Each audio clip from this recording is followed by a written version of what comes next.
Welcome to Roadtex, an Echo company. We're a nationwide leader in temperature-controlled LTL transportation and warehousing services spanning the entire shipping lifecycle. Matter of fact, we're one of the only temperature-controlled providers with food-grade warehouses that offer retail consolidation solutions. Leveraging our advanced technology and extensive network, we simplify shipping for clients.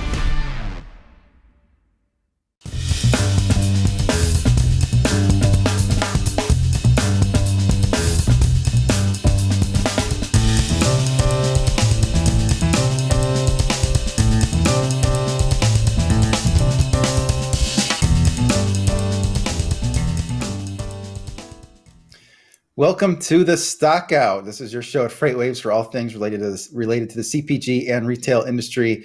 I'm Mike Baudendistel, joined by Grace Sharkey. And Grace, happy Columbus Day and also happy Freight Fraud Awareness Week. What is Freight Fraud Awareness Week? Yeah, so tomorrow, October 15th, Tuesday, is going to be the first ever Freight Fraud Awareness Day. And it's interesting you call it a week because over the next year, they're looking to actually extend it and make it a little bit longer of an awareness period. But, we've gotten to that point in this industry where finally we're starting to realize that in order to bring down freight fraud or start to at least come up with a way of fighting it and at a larger scale, I think awareness is the first step, acknowledging culturally as an industry where we have these flaws, where cyber attacks, where individuals can steal our identity, where situations arise between consolidation centers and warehouses where a fraud, of course, can occur, or as we saw this past weekend in Chicago, where one could actually rampage a train that's just sitting on the track. So we've talked about it. We've wrote a number of articles on it in the industry, and a number of leaders within it have decided it's time to create an awareness day around it. Big shout out to groups like Verified Carrier, Freight Validate, Truck Stop, a number of insurance companies as well, Freight Bites and Genlogs for advocating for this event. And we're excited to see how it grows over the next year as the group really pushes to not only have people raise their hand and say, hey, this has happened to us and this is how it occurred, but get to a point where we're able to send letters and reach out to our representatives to make sure that this is being addressed at a larger scale. Yeah, and it's also created opportunities for entrepreneurs as well. You've seen Highway really have a lot of success with its product to reduce some of that freight fraud. Today we're going to be interviewing Brittain Ladd, so really excited about that. Before we do that, I want to just make sure everyone knows how to sign up for the Stockout Newsletter. I spend time working on this every week, so I would appreciate you signing up and at least skimming it if this is something that's interesting at all to you. So go to freightwaves.com/the Stockout. Up at the top under supply chains, you can click on the Stockout and hear my thoughts every week, usually summarize what we talk about in this show, and then talk about what I find interesting on the site that's relevant for the intended audience of this show, which is CPG and retail shippers, and kind of whatever else is interesting. Also want to make sure everyone knows how to sign up for the conference. We have a conference in November, like we do every November. It is a week later this year. It's going to be the week before Thanksgiving in Chattanooga, Tennessee, one of my favorite places. So this is F3 Future of Freight Festival, and there's a special discount code for stockouters. It's F3 Stockout 24. That discount code again is F3 Stockout 24. So hope to see people there. I don't know if we're going to have a live show like we did in Atlanta yet, but there's always lots of great opportunities for networking. You get to see demos. You get to see some really great speakers. We have booked Stone Temple Pilots for the JB Hunt party, which should really be something, even without Scott Weiland.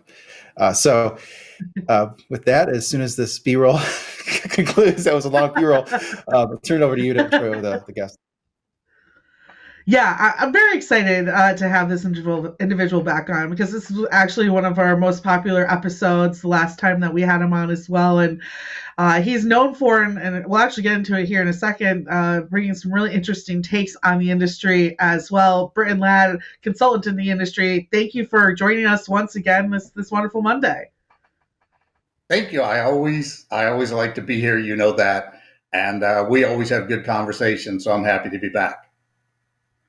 Yeah, and it's perfect timing because actually, as of quite literally yesterday, you got on LinkedIn and shared some exclusive news as well, which is very interesting. You reported that Amazon is now looking to open up supercenters, so watch out, Costco. And it sounds like this was actually something that they considered in the past, but it got pushed aside, and now this is back on the forefront for going live later next year. Can you give us a little bit of details about what you've heard about this upcoming Supercenter? So Amazon actually has talked about supercenters for several years. When I worked at Amazon, when the decision was made to acquire Whole Foods, thinking about additional store formats certainly was something considered. When Dave Clark became the CEO of Consumer in 2021 and 2022, there were multiple teams that actually had come up with some ideas for stores as well. A supercenter concept was one of them. Now, Dave canceled those projects, and I agree with him that he did that, simply because at the time, I didn't really think the team had the right individuals. I don't think the strategy made a lot of sense. Certainly, Amazon wasn't anywhere near as advanced as they are now with grocery fulfillment and their strategy and capabilities.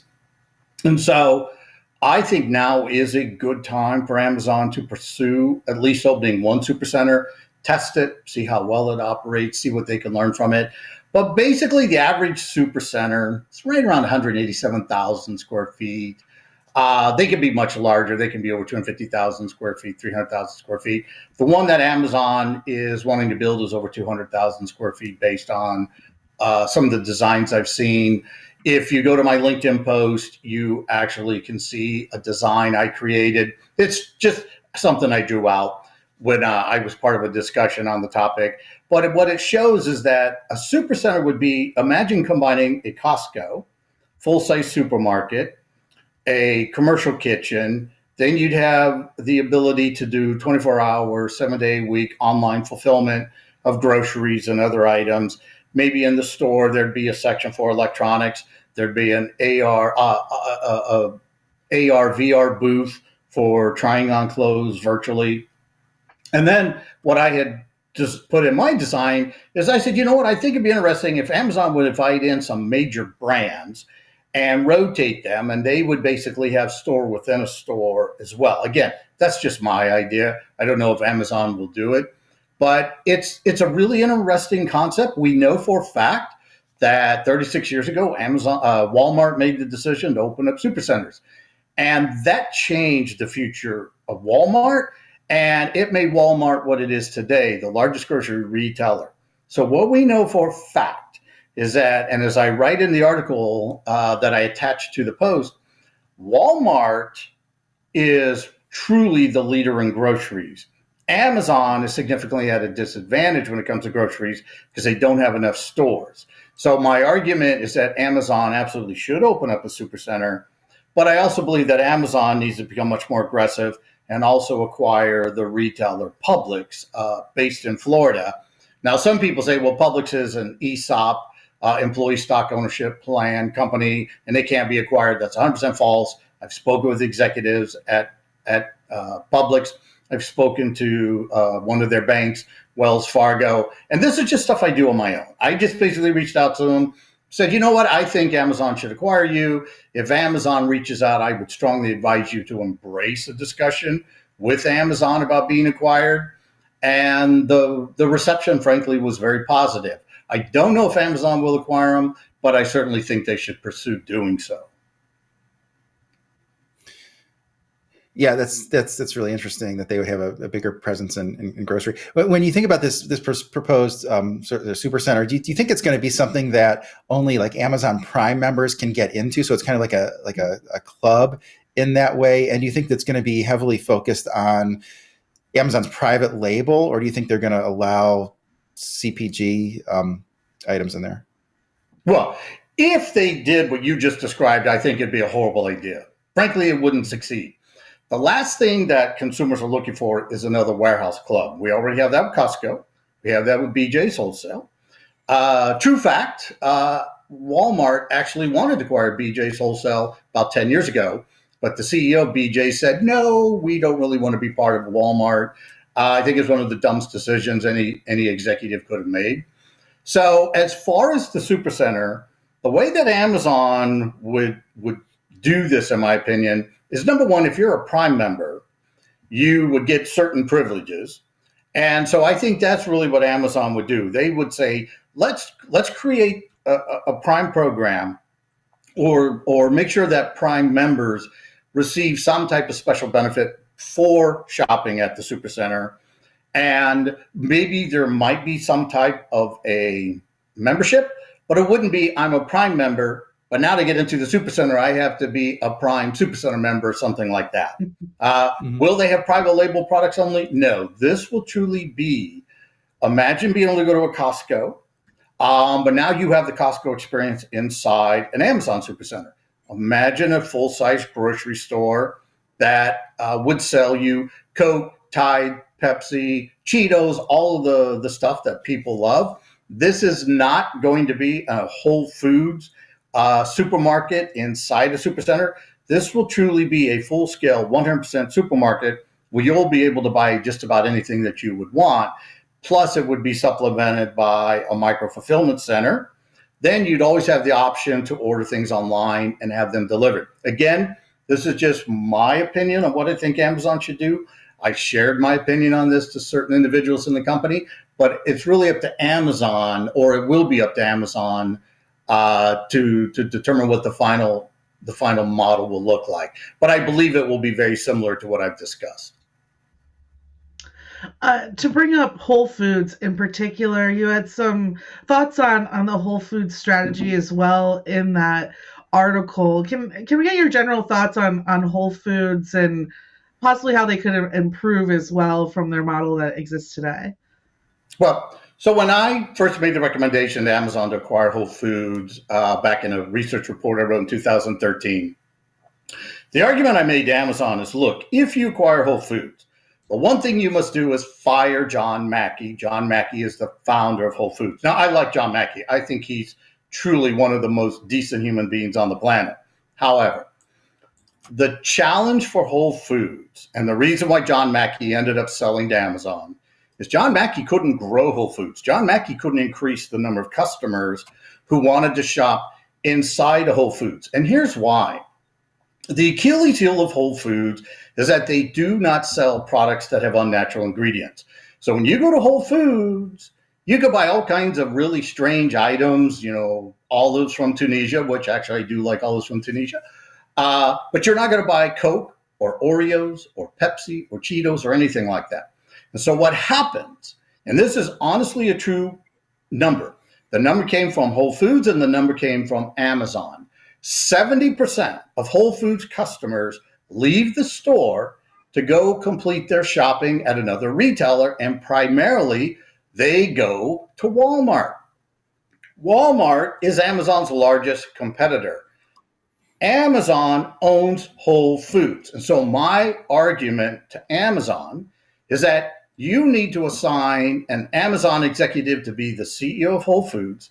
And the first thing that needs to happen is that 20% to 30% of the products currently sold in Whole Foods should be removed and replaced with the leading best-selling CPG products. Again, Coke, Tide, and so forth. Now, Amazon won't do that. And the reason why is that they're buying into the argument from Jason Bugle, who's currently the CEO of Whole Foods. They're buying into the things that John Mackey says, that we're so unique as a culture that if we put any type of unnatural products on our shelves, we're going to have massive defections of customers. That's 100% false. I've researched this. I've spoken to consultants who've researched this. I've spoken to analysts. Collectively, we believe less than 1% of the consumers who shop at Whole Foods would actually abandon Whole Foods if Whole Foods sold CPG products. Now, it gets really interesting. Over the years, I've written a lot about the topic of micro-fulfillment. Micro-fulfillment is nothing more than an automated robotic system you can put in the back room of a store or in a building, and then you fill this automatic system up with all kinds of inventory, and it will fulfill online grocery orders. Now, instead of Amazon showing leadership, let me repeat that. Instead of Amazon showing leadership and taking over Whole Foods and saying we are going to stock CPG products, Amazon's come up with a workaround. And the workaround is this, and Amazon announced this last week. If you read what Amazon wrote and compare it to what I've stated over the years, you'll see I actually designed the strategy that Amazon is going to use. However, I always made the argument to Amazon, this is a workaround only. If you're not willing to convince Whole Foods to sell branded CPG products, your only option is to open up a micro-fulfillment center in the back room, put Tide, Coke, Pepsi, Cheetos, Oreos, and all that in that automated micro-fulfillment system.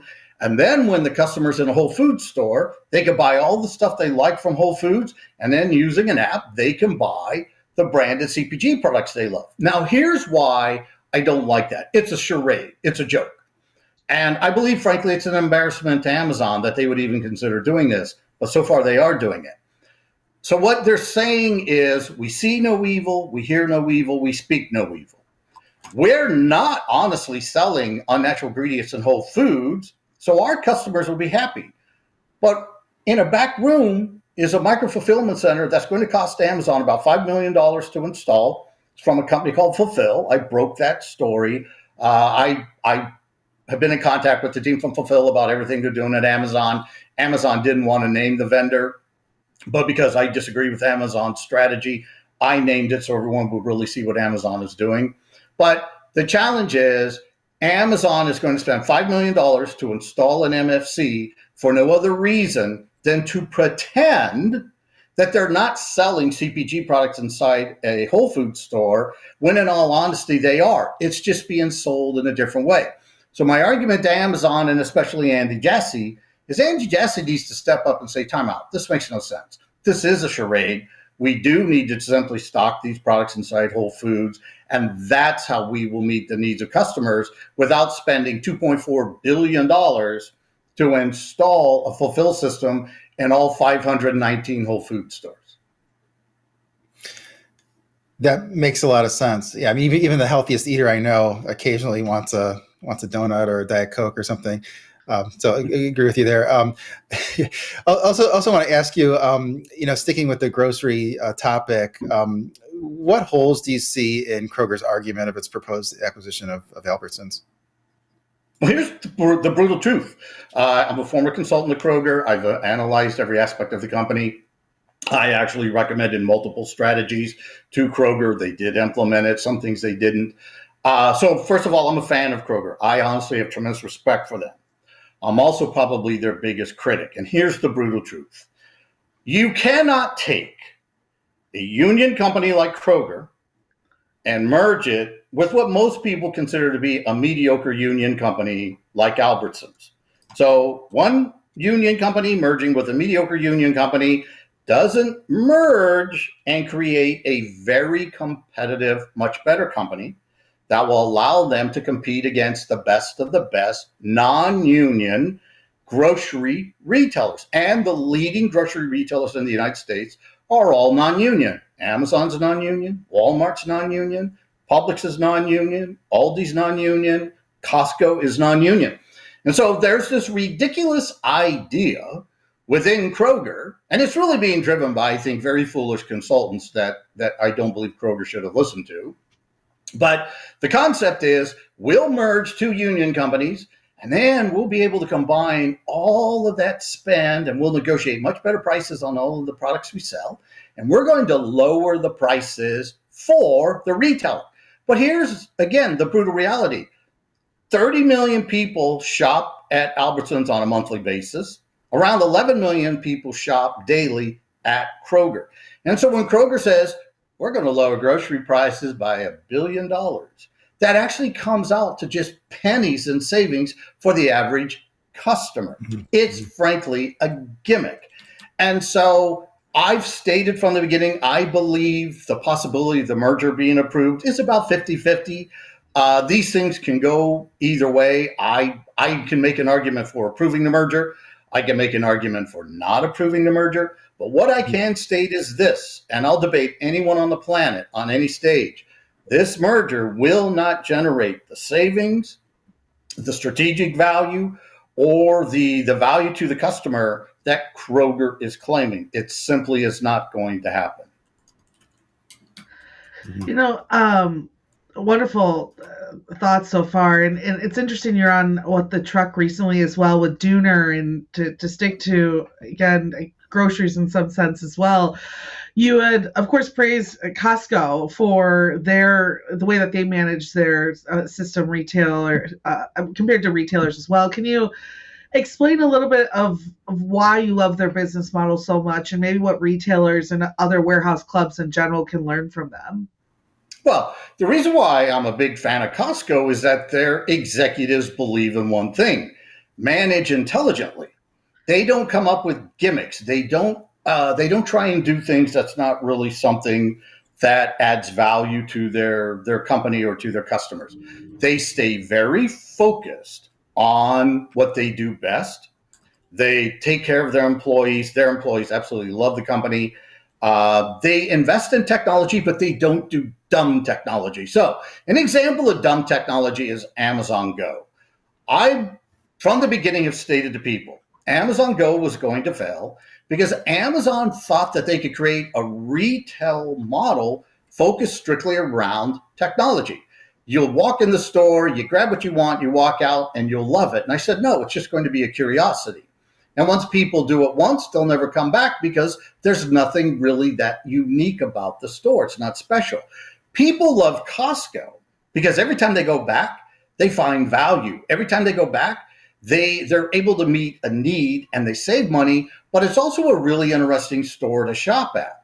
So I'm a big fan of Costco, and I think Costco is going to become much more aggressive. I know for a fact they're building their largest store in Fresno, California.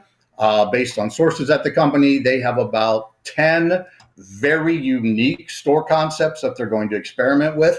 And I believe it's even possible that Costco may choose to do something very unique, like acquire Publix. I think a combined Costco and Publix would just be an incredible strategic opportunity for them.